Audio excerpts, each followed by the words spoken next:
Nice തിങ്കേഴ്സിൻ്റെ മറ്റൊരു വീഡിയോയിലേക്ക് ഏവർക്കും സ്വാഗതം. പ്രിയപ്പെട്ട കൂട്ടുകാരെ, നിങ്ങളുടെ അടിസ്ഥാന ശാസ്ത്രം പരീക്ഷയുടെ ഒരു മോഡൽ ക്വസ്റ്റ്യനുമായിട്ടാണ് ഞാൻ എത്തിയിരിക്കുന്നത്. സമയം കളയാതെ നമുക്ക് വീഡിയോയിലേക്ക് കടന്നാലോ. ആകെ 10 പ്രവർത്തനങ്ങളാണ് നൽകിയിരിക്കുന്നത്. അതിൽ നിന്നും ഏതെങ്കിലും 8 പ്രവർത്തനങ്ങൾക്ക് ഉത്തരം എഴുതുക. ആദ്യത്തെ പ്രവർത്തനം, ഇടവിള കൃഷി കൊണ്ടുള്ള 2 പ്രയോജനങ്ങൾ എഴുതുക. ഇടവിള കൃഷി കൊണ്ടുള്ള പ്രയോജനങ്ങൾ എന്തൊക്കെയാണ്? കൃഷിഭൂമിയും സൂര്യപ്രകാശവും പരമാവധി പ്രയോജനപ്പെടുത്താം. പിന്നെയോ, വ്യത്യസ്ത ഇനം വിളവുകൾ ലഭിക്കുന്നു. ഇടവിള കൃഷി ആയതുകൊണ്ട് തന്നെ വ്യത്യസ്ത ഇനം വിളവുകൾ ലഭിക്കുന്നു. പിന്നെ പരിചരണം എളുപ്പമാകുന്നു. ഒരേ സമയം തന്നെ ഇടവിള കൃഷിയെ നമുക്ക് എന്ത് ചെയ്യാൻ പറ്റും? പരിപാലിക്കാനായിട്ട് സാധിക്കും. അതുകൊണ്ട് തന്നെ പരിചരണം എളുപ്പമായിരിക്കും. ഓക്കെ, രണ്ടാമത്തെ നോക്കൂ, ബി, തെങ്ങിന് റബ്ബർ ഇടവിളയാണോ? എന്തുകൊണ്ട്? തെങ്ങിന് റബ്ബർ ഇടവിളയാണോ? അല്ല. കാരണം എന്താ? പ്രധാന വിളകൾക്ക് ദോഷം വരാത്ത അവയ്ക്കിടയിൽ ചെയ്യുന്ന ഹ്രസ്വകാല വിളകളാണ് ഇടവിളകൾ. റബ്ബർ തെങ്ങിന് ദോഷം ചെയ്യും. അത് ഒരു ഹ്രസ്വകാല വിളയല്ല. തെങ്ങോ റബ്ബറോ രണ്ടും ഹ്രസ്വകാല വിളയല്ല, അല്ലേ? അപ്പോൾ പ്രധാന വിളയ്ക്ക് ദോഷം വരാതെ ഇടവിള കൃഷിയായി ചെയ്യുന്നതാണ് ഹ്രസ്വകാല വിളയായി ചെയ്യുന്നതാണ് ഇടവിള കൃഷി. ഒരിക്കലും തെങ്ങും റബ്ബറും ഇടവിള കൃഷിയായി ചെയ്യാൻ പാടില്ല. കാരണം ഇത് രണ്ടും ഹ്രസ്വവിളയല്ല, റബ്ബറാണെങ്കിലും തെങ്ങാണെങ്കിലും. ഓക്കെ. സി, തെങ്ങിന് ഇടവിളയായി പയർ കൃഷി ചെയ്യുമ്പോൾ അത് മറ്റ് ഇടവിളകൾ നൽകാത്ത എന്തെങ്കിലും പ്രയോജനം നൽകുമോ? പയർ കൃഷി ചെയ്യുന്നതുകൊണ്ടുള്ള എന്തെങ്കിലും നേട്ടമുണ്ടോ? ഉണ്ടല്ലേ. എന്താ? പയറിൻ്റെ വേരിൽ വസിക്കുന്ന റൈസോബിയം ബാക്ടീരിയകൾ മണ്ണിലെ നൈട്രജൻ്റെ അളവ് വർദ്ധിപ്പിക്കും. ഇത് തെങ്ങിന് ഗുണം ചെയ്യും, അല്ലേ? മറ്റ് ഇടവിള കൃഷിയേക്കാൾ പ്രാധാന്യമുള്ളതാണ് പയർ. അതിൻ്റെ പ്രത്യേകത എന്താ? പയറിൻ്റെ വേരിൽ വസിക്കുന്ന റൈസോബിയം ബാക്ടീരിയകൾ മണ്ണിലെ നൈട്രജൻ്റെ അളവ് വർദ്ധിപ്പിക്കും. അത് തെങ്ങിന് ഗുണം ചെയ്യും. ഓക്കെ, ഇത് പ്രവർത്തനം 2. രണ്ടാമത്തെ പ്രവർത്തനം നോക്കൂ. അരുൺ ഒരു ദർപ്പണം ഉപയോഗിച്ച് ദൂരെയുള്ള ഒരു കെട്ടിടത്തിൻ്റെ പ്രതിബിംബം ചുവരിൽ പതിപ്പിച്ചു. ഏതിനം ദർപ്പണമായിരിക്കും അവൻ ഉപയോഗിച്ചിരിക്കുക? ഉത്തരത്തെ സാധൂകരിക്കുക. ഉത്തരത്തെ സാധൂകരിക്കുക എന്ന് പറഞ്ഞു കഴിഞ്ഞാൽ എങ്ങനെയാണ് ആ ഉത്തരം കിട്ടിയത്, എന്തുകൊണ്ടാണ് അത് പറഞ്ഞത് എന്ന് വ്യക്തമാക്കണം. അരുൺ ഏത് ദർപ്പണമായിരിക്കും ഉപയോഗിച്ചിട്ടുണ്ടാവുക? കോൺകേവ് ദർപ്പണം, അല്ലേ? ഏതാണ്? കോൺകേവ് ദർപ്പണം. എന്തുകൊണ്ടായിരിക്കും അരുൺ കോൺകേവ് ദർപ്പണം ഉപയോഗിച്ചത്? എന്താ? സ്ക്രീനിൽ പതിപ്പിക്കാവുന്ന യഥാർത്ഥ പ്രതിബിംബം സൃഷ്ടിക്കാൻ കഴിയുക കോൺകേവ് ദർപ്പണത്തിനാണ്, അല്ലേ? ദൂരെയുള്ള ഒരു കെട്ടിടത്തിൻ്റെ പ്രതിബിംബം ചുവരിൽ പതിപ്പിക്കുകയാണ് ചെയ്തത്. അങ്ങനെ സ്ക്രീനിൽ പതിപ്പിക്കാവുന്ന യഥാർത്ഥ പ്രതിബിംബം സ്ഥാപിക്കാൻ ആർക്കാ കഴിയുക? അങ്ങനെ ഒരു പ്രതിബിംബം സൃഷ്ടിക്കാൻ കോൺകേവ് ദർപ്പണത്തിനാണ് കഴിയുക. അതുകൊണ്ടാണ് അരുൺ ഏത് ലെൻസ് എടുത്തത്? കോൺകേവ് ദർപ്പണം എടുത്തത്. ഓക്കെ, ഇത്തരം ദർപ്പണത്തിൻ്റെ 2 ഉപയോഗങ്ങൾ എഴുതുക. അതായത് കോൺകേവ് ദർപ്പണത്തിൻ്റെ 2 ഉപയോഗങ്ങൾ എഴുതുക. നമ്മൾ ആ പാഠം പഠിച്ചപ്പോൾ തന്നെ പഠിച്ചിരുന്നു.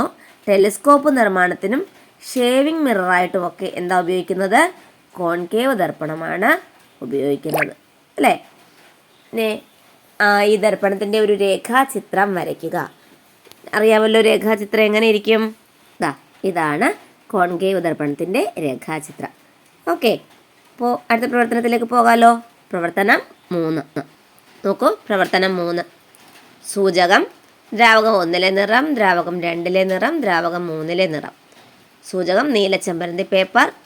ദ്രാവകം 1-ലെ നിറം നീല, 2-ലെ നിറം നീല, ദ്രാവകം 3-ലെ നിറം ചുവപ്പ്.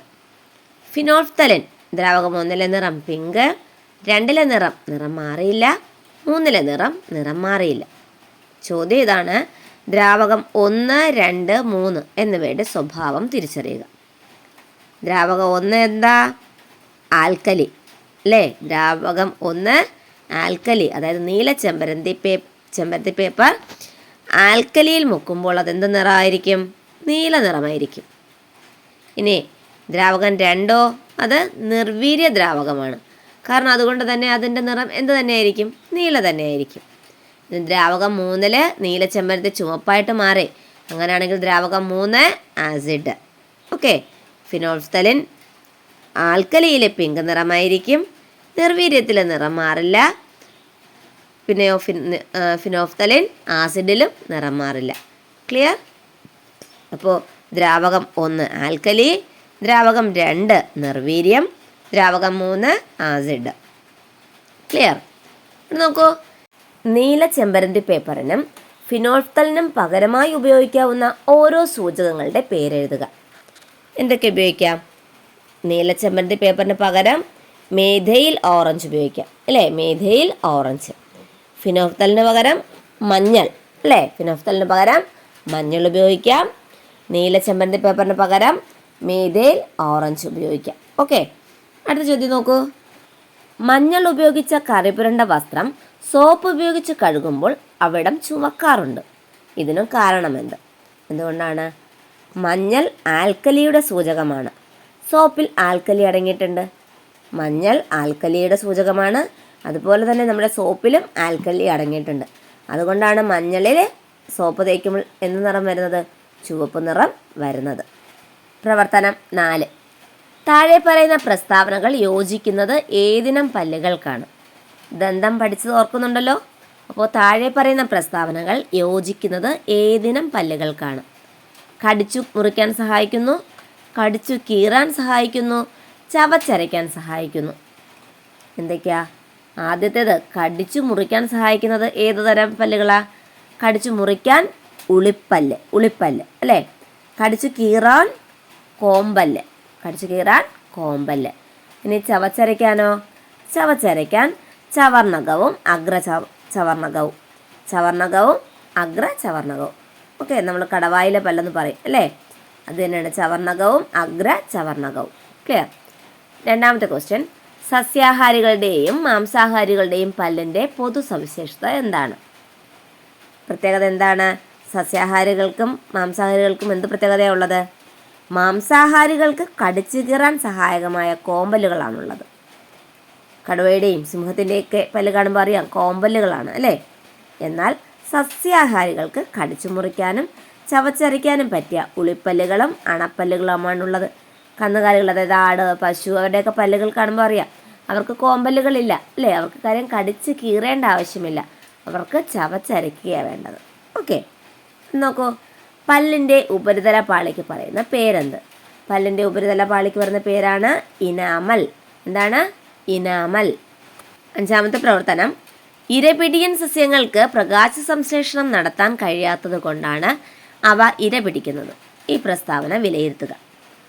ആണോ? അതുകൊണ്ടാണോ ഇരപിടിയൻ സസ്യങ്ങൾക്ക് പ്രകാശ സംശ്ലേഷണം നടത്താൻ കഴിയാത്തത് കൊണ്ടാണോ അവ ഇരപിടിക്കുന്നത്? നമുക്ക് ശരിക്കും ഈ പ്രസ്താവന തെറ്റാണ്. ഹരിതസസ്യങ്ങളായ ഇവ പ്രകാശ സംശ്ലേഷണം നടത്തുന്നു. നൈട്രജൻ ലഭിക്കാൻ വേണ്ടിയാണ് ഇവ ഇരപിടിക്കുന്നത്, അല്ലേ? ഇരപിടിയൻ സസ്യങ്ങൾ പ്രകാശ സംശ്ലേഷണം നടത്തുന്നുണ്ട്. പിന്നെ അവ ഇരപിടിക്കുന്നതിൻ്റെ ഉദ്ദേശം അവർക്ക് എന്ത് വേണം? നൈട്രജൻ വേണം. അതിനു വേണ്ടിയിട്ടാണ് അവ എന്ത് ചെയ്യുന്നത്? ഇരപിടിക്കുന്നത്. ഓക്കെ, ഇരപിടിയൻ സസ്യങ്ങൾക്ക് 2 ഉദാഹരണങ്ങൾ എഴുതുക. ഏതൊക്കെയാ? വീനസ് ഫ്ലൈ ട്രോപ്പും സൺഡ്യൂ ചെടിയും, അല്ലേ? പഠിക്കുക, ഇമ്പോർട്ടൻ്റ് ആണ്. ഓക്കെ, വീനസ് ഫ്ലൈ ട്രാപ്പും സൺഡ്യൂ ചെടിയും. മക്കളെ, ഇതൊക്കെ നല്ല പോയിൻ്റായിട്ട് തന്നെ പഠിക്കുക. കാര്യം നിങ്ങളുടെ USS എക്സാമിനും ഇതൊക്കെ യൂസ്ഫുൾ ആയിരിക്കും. ക്ലിയർ? അടുത്ത ചോദ്യം. മൂടില്ലാത്താളിയും ഇത്തൽ ചെടിയും പോഷണത്തിൻ്റെ കാര്യത്തിൽ എങ്ങനെ വ്യത്യാസപ്പെട്ടിരിക്കുന്നു? മൂടില്ലാത്താളിയും ഇത്തൽ ചെടിയും എന്ത് വ്യത്യാസമുള്ളത്? മൂടില്ലാത്താളി പൂർണ്ണപരാതവും ഇത്തിൽ ചെടി അർദ്ധപരാതവുമാണ്, അല്ലേ? മൂടില്ലാത്താളി പൂർണ്ണപരാതവും ഇത്തിൽ ചെടി അർദ്ധപരാതവുമാണ്. അപ്പോൾ എന്താണ് പൂർണ്ണപരാതം അല്ലെങ്കിൽ എന്താണ് അർദ്ധപരാതം നോക്കണം. ഓക്കെ, ക്ലിയർ ആണല്ലോ? അടുത്ത പ്രവർത്തനത്തിലേക്ക് വരാം. പ്രവർത്തനം 6. ചിത്രം നിരീക്ഷിക്കൂ. കാണല്ലോ, ഒരു സെല്ല് കത്തുന്നുണ്ട്. അവിടെ 1 2 3 4 5 5 സിമ്പലുകളും തന്നിട്ടുണ്ട്. ശ്രദ്ധിക്കുന്നുണ്ടല്ലോ. ചിത്രത്തിൽ എന്തെങ്കിലും അപാകതയുണ്ടോ? വിശദീകരിക്കുക. ചിത്രം ശ്രദ്ധിച്ച് നോക്കുക. ഇതിലെന്തെങ്കിലും അപാകതയുണ്ടോ? ഉണ്ടോ? എന്തെങ്കിലും അപാകതയുണ്ടോ? ഉണ്ട്. എന്താ അപാകതയാ? സർക്യൂട്ട് തുറന്നതാണ്. തുറന്ന സർക്യൂട്ടിൽ ബൾബ് പ്രകാശിക്കില്ല. പക്ഷേ തന്നിരിക്കുന്ന ബൾബ് പ്രകാശിച്ചിരിക്കുക, അല്ലേ? സർക്യൂട്ട് തുറന്നായിരിക്കുന്നത്. തുറന്ന സർക്യൂട്ടിലെ ബൾബ് പ്രകാശിക്കില്ല. അടുത്തത്. ചിത്രത്തിൽ 1 2 3 4 5 ഭാഗങ്ങൾ എന്തെന്ന് എഴുതുക. ഒന്നെന്താ? 1 ബൾബ്. ബൾബ് പ്രകാശിക്കുന്ന നിലയിൽ അല്ലെങ്കിൽ പ്രകാശിക്കുന്ന ബൾബ്. 2 ചാലക കമ്പി. 3 ഫ്യൂസ്. ഈ സിമ്പലുകളെല്ലാം ഓർത്ത് വയ്ക്കുക. 4 ബാറ്ററി. 4 എന്താണ്? ബാറ്ററി. സെല്ല് അല്ലേ, ബാറ്ററി. 5 എന്താ?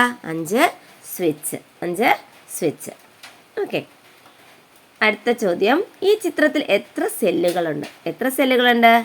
ഈ ചിത്രത്തിൽ 2 സെല്ലുകളുണ്ട്. 4ാമത്തെ നമ്പർ നോക്കൂ, അതാണ് സെല്ല്. എത്ര സെല്ലുകളാണ് ഉള്ളത്?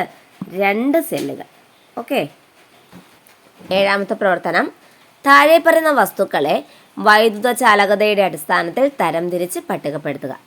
എന്തിൻ്റെ അടിസ്ഥാനത്തിലാണ്? വൈദ്യുത ചാലകതയുടെ അടിസ്ഥാനത്തിൽ. തന്നിരിക്കുന്ന വസ്തുക്കൾ നോക്കൂ. അലുമിനിയം, ഇരുമ്പ്, rubber, plastic, paper, steel, glass, സ്വർണം, തുണി, ഉണങ്ങിയ തടി, ഗ്രാഫൈറ്റ്. തരംതിരിക്കാമല്ലോ. ഇതിൽ വൈദ്യുത ചാലകങ്ങൾ ഏതാണ്? വൈദ്യുത ചാലകങ്ങളെന്നും ഇൻസുലേറ്ററെന്നും നമുക്ക് തരംതിരിക്കേണ്ടത്. അപ്പോൾ ഇതിലെ വൈദ്യുത ചാലകങ്ങൾ ഏതൊക്കെയാണ്? അലുമിനിയം, ഇരുമ്പ്, സ്റ്റീൽ, സ്വർണം, ഗ്രാഫൈറ്റ്. അവ വൈദ്യുത ചാലകങ്ങളാണ്. ഏതൊക്കെയാണ്? അലുമിനിയം, ഇരുമ്പ്, സ്റ്റീൽ, സ്വർണം, ഗ്രാഫൈറ്റ്. ഇവ വൈദ്യുത ചാലകങ്ങളാണെങ്കിൽ ബാക്കിയുള്ളതോ? റബ്ബർ, പ്ലാസ്റ്റിക്, പേപ്പർ, ഗ്ലാസ്, തുണി, ഉണങ്ങിയ തടി, ഇവയൊക്കെ ഇൻസുലേറ്ററുകൾ. എന്താണ്? ഇൻസുലേറ്ററുകൾ. അപ്പോൾ ഇൻസുലേറ്ററുകൾക്ക് ഉദാഹരണം ഏതൊക്കെയാണ്? റബ്ബർ, പ്ലാസ്റ്റിക്, പേപ്പർ, ഗ്ലാസ്, തുണി, ഉണങ്ങിയ തടി. ഓക്കെ. ഇനി അടുത്ത് നോക്കിക്കോ. തരംതിരിച്ചതിൻ്റെ മാനദണ്ഡങ്ങൾ വിശദീകരിക്കുക. എന്തിൻ്റെ അടിസ്ഥാനത്തിലാണ് നിങ്ങൾ 2 പട്ടികയായിട്ട് തിരിച്ചത്? എന്തൊക്കെയാണ്? എന്താണ് വൈദ്യുത ചാലകങ്ങളെന്നും എന്താണ് ഇൻസുലേറ്ററുകളെന്നും എഴുതിയാൽ മതി. വൈദ്യുതി കടത്തിവിടുന്ന പദാർത്ഥങ്ങളാണ് ചാലകങ്ങൾ. കടത്തിവിടാത്തവ ഇൻസുലേറ്ററുകൾ. അലുമിനിയവും ഇരുമ്പും സ്റ്റീലും സ്വർണവും ഗ്രാഫൈറ്റും ഒക്കെ വൈദ്യുതിയെ കടത്തിവിടും. അതുകൊണ്ട് അവ ചാലകങ്ങളെന്ന് ബോക്സിൽ എഴുതി. വൈദ്യുതിയെ കടത്തിവിടാത്ത വസ്തുക്കളായ റബ്ബർ, പ്ലാസ്റ്റിക്, പേപ്പർ, ഗ്ലാസ്, തുണി, ഉണങ്ങിയ തടി, ഇതൊക്കെ ഇൻസുലേറ്ററിൻ്റെ ഭാഗത്തും എഴുതി. ക്ലിയർ അല്ലേ? അവിടെ നോക്കൂ. വൈദ്യുത ടെസ്റ്ററിൻ്റെ പിടി പ്ലാസ്റ്റിക് കൊണ്ടും കാൽ സ്റ്റീൽ കൊണ്ടും നിർമ്മിക്കാൻ കാരണമെന്ത്? കണ്ടോ, വൈദ്യുത ടെസ്റ്ററിൻ്റെ പിടി പ്ലാസ്റ്റിക് കൊണ്ടും കാല് സ്റ്റീൽ കൊണ്ട് നിർമ്മിക്കാൻ കാരണമെന്ത്? എന്തുകൊണ്ടാണ്? നമുക്കറിയാം, വൈദ്യുതിയുടെ സാന്നിധ്യം അളക്കാനാണ് നമ്മൾ ഈ വൈദ്യുത ടെസ്റ്റർ നോക്കുന്നത് അല്ലേ. അപ്പോൾ ഇതിൻ്റെ കാല് ചാലകമായ സ്റ്റീൽ കൊണ്ടും ഷോക്ക് ഏൽക്കാതിരിക്കാൻ, കയ്യിൽ പിടിച്ചിട്ട് നമുക്ക് ഷോക്ക് ഏൽക്കാതിരിക്കാൻ പിടി ഇൻസുലേറ്ററായ പ്ലാസ്റ്റിക് കൊണ്ട് നിർമ്മിക്കുന്നു. സിമ്പിളല്ലേ? ഉചിതമായി ചിന്തിച്ചാൽ വേഗം എഴുതാൻ പറ്റും. വൈദ്യുത സാന്നിധ്യം അറിയാനാണ് നമ്മൾ എന്ത് ഉപയോഗിക്കുന്നത്? ടെസ്റ്റർ ഉപയോഗിക്കുന്നത്. അതിൻ്റെ കാല് ചാലകമായ സ്റ്റീൽ കൊണ്ട് നിർമ്മിക്കുന്നു. എന്നാൽ പിടിച്ചിരിക്കുന്ന ആളിന് വൈദ്യുതാഘാതം ഏൽക്കാതിരിക്കാൻ, ഷോക്ക് ഏൽക്കാതിരിക്കാൻ അതിൻ്റെ പിടി ഇൻസുലേറ്ററായ പ്ലാസ്റ്റിക് കൊണ്ട് നിർമ്മിക്കുന്നു. 8ാമത്തെ പ്രവർത്തനം നോക്കൂ. റജീന എ, ബി എന്നീ മണ്ണിനങ്ങൾ ഓരോ ടെസ്റ്റ് ട്യൂബിൽ തുല്യ അളവിലെടുത്തു. 2ലേക്കും തുല്യ അളവിൽ ഹൈഡ്രജൻ പെറോക്സൈഡ് ചേർത്തു. എന്തിനായിരിക്കാം അവൾ ഈ പരീക്ഷണം ചെയ്തത്? ഏത് മണ്ണിലാണ് ജൈവാംശം കൂടുതലെന്നറിയാൻ അല്ലേ. മണ്ണിലെ ജൈവാംശം കണ്ടുപിടിക്കാനാണ് ഹൈഡ്രജൻ പെറോക്സൈഡ് ചേർക്കുന്നത്. മണ്ണ് എ നന്നായി പതഞ്ഞു പൊങ്ങി, ബി കാര്യമായി പതഞ്ഞില്ല. എന്താകും ഈ വ്യത്യാസത്തിന് കാരണം? കാരണം എയിൽ ജൈവാംശം കൂടുതലാണ്. ജൈവാംശം കൂടുതലുള്ള മണ്ണ് എന്ത് ചെയ്യും? പതഞ്ഞു പൊങ്ങും. എന്നാൽ ബിയിൽ എന്തില്ല? ജൈവാംശം ഇല്ല. നോക്കൂ, ഇവയിൽ ഏത് മണ്ണിനായിരിക്കും ജലാകീരണ ശേഷി കൂടുതൽ? എന്തുകൊണ്ട്? അതായത് എയും ബിയും എടുത്തിട്ടുണ്ട്. അതിൽ ഏത് മണ്ണിനായിരിക്കും ജലാകീരണ ശേഷി കൂടുതൽ? കാരണമെന്ത്? എക്കായിരിക്കും. കാരണം എന്താ? ജൈവാംശം കൂടുതലുള്ള മണ്ണ് എ ആണ്. ജലാംശം കൂടുതലുള്ള മണ്ണിന് ജലാകീരണ ശേഷിയും കൂടും. ഓക്കെ, ജലാംശം കൂടുതലുള്ള മണ്ണിന് ജലാകീരണ ശേഷി കൂടും. ക്ലിയർ? ഓക്കെ, അങ്ങനെയാണെങ്കിൽ അടുത്ത പ്രവർത്തനത്തിലേക്ക് പോകാം. പ്രവർത്തനം 9. ഒരു ചിത്രം തന്നിട്ടുണ്ട്, കണ്ടല്ലോ. ഈ ഉപകരണത്തിൻ്റെ പേരെന്ത്? എന്താ? സൈഫൺ അല്ലേ. എന്താണ്? സൈഫൺ. സൈഫണിൻ്റെ ഉപയോഗം എന്താണ്? ഒരു പാത്രത്തിലെ ദ്രാവകം മറ്റൊരു പാത്രത്തിലേക്ക് പകരാൻ. ഒരു ദ്രാവകത്തിലെ ഒരു പാത്രത്തിലെ ദ്രാവകം മറ്റൊരു പാത്രത്തിലേക്ക് മാറ്റാനാണ് അല്ലെങ്കിൽ മറ്റൊരു പാത്രത്തിലേക്ക് പകരാനാണ് സൈഫൺ ഉപയോഗിക്കുന്നത്. ഇതിൻ്റെ പ്രവർത്തന തത്വം വിശദീകരിക്കുക. എങ്ങനെയാണ് സൈഫൺ പ്രവർത്തിക്കുക?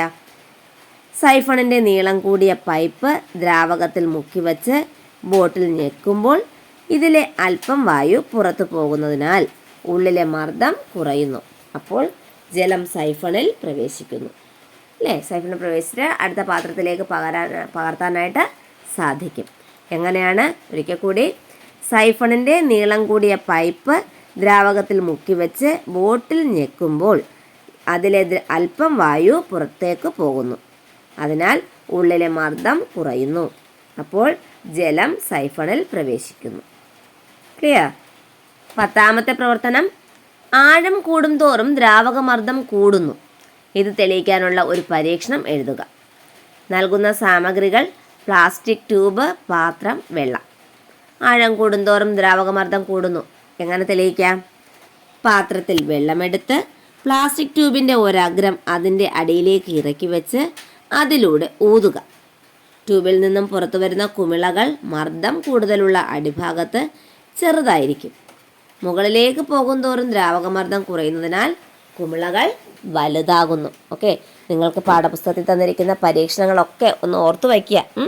ഏതെങ്കിലും പരീക്ഷണങ്ങൾ എക്സാമിന് ചോദിക്കാം. ക്ലിയർ അല്ലേ? അടുത്ത് നോക്കൂ. നിറയെ വെള്ളമുള്ള ഒരു അണക്കെട്ട് പൊട്ടാൻ കൂടുതൽ സാധ്യത ഏത് ഭാഗത്താണ്? മുകൾ ഭാഗം, മധ്യഭാഗം, അടിഭാഗം? ക്വസ്റ്റ്യൻ: നിറയെ വെള്ളമുള്ള ഒരു അണക്കെട്ട് എവിടെയാണ് പൊട്ടാൻ കൂടുതൽ സാധ്യത? ഏത് ഭാഗമാണ്? മുകൾ ഭാഗം, മധ്യഭാഗം, അടിഭാഗം? എവിടെയായിരിക്കും? അടിഭാഗമായിരിക്കും അല്ലേ? എവിടെയാണ്? അടിഭാഗം. അടുത്ത് നോക്കൂ. അടിഭാഗമാണെന്ന് നിങ്ങൾ പറഞ്ഞു. അങ്ങനെയാണെങ്കിൽ നിങ്ങളുടെ ഉത്തരത്തെ ന്യായീകരിക്കുക.